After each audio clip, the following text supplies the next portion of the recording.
Case number 9, the storyline self. Location, Dublin, Ireland. Niall had a story for everything.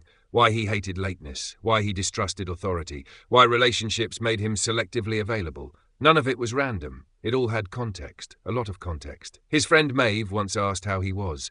Do you want the short version? Yes, Niall nodded. In 1987. Maeve held up a hand. That's not the short version. It's where the pattern begins. Niall had recently joined a study group in Dublin that talked about the difference between the self and the personality. This interested him because Niall had spent years developing his personality. Therapy, workshops, retreats, journals, attachment theory. He had mapped himself thoroughly. He knew why he reacted, who had triggered what, and which childhood event belonged to which adult behaviour.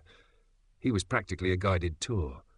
Then one evening the facilitator, Eileen, said, "The story can be understood without becoming your identity." Niall frowned. "Which story?" Eileen looked at him. "Exactly." After the meeting he cornered Maeve outside. "My history matters." "Of course. It explains me." Maeve paused. "Does it explain you or some of your conditioning?"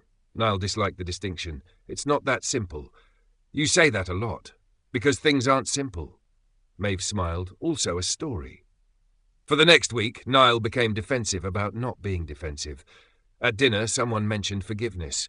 Niall said you can't just forgive without understanding the full relational architecture. "What architecture?" Niall leaned forward.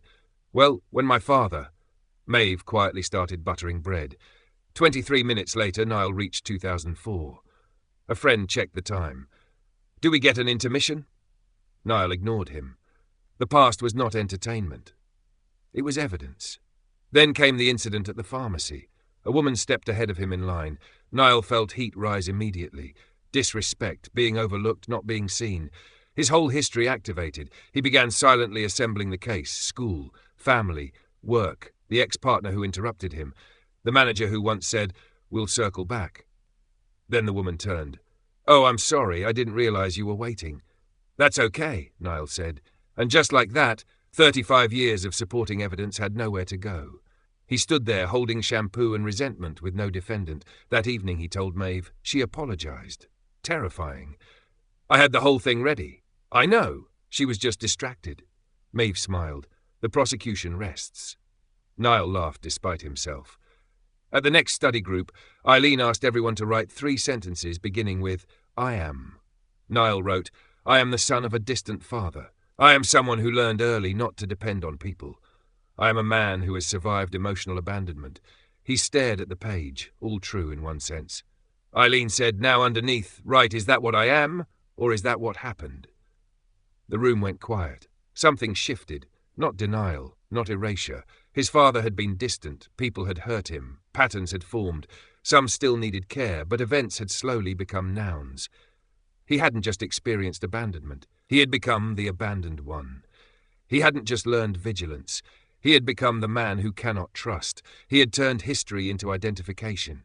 That realization annoyed him, mostly because Maeve was going to enjoy it. After the meeting, she was waiting outside. "Well, I may have overinvested in narrative." "How much?" Niall sighed. "I've been carrying my autobiography like a passport." Maeve grinned, stamped at every border. "Very funny." They walked toward the River Liffey. Niall said, "I thought letting go of the story meant saying it didn't matter. And now? Maybe it means it mattered without becoming me." Maeve nodded. That landed quietly. A week later, Niall was late meeting friends. He arrived breathless. "Sorry, the bus." Maeve raised an eyebrow. Niall stopped.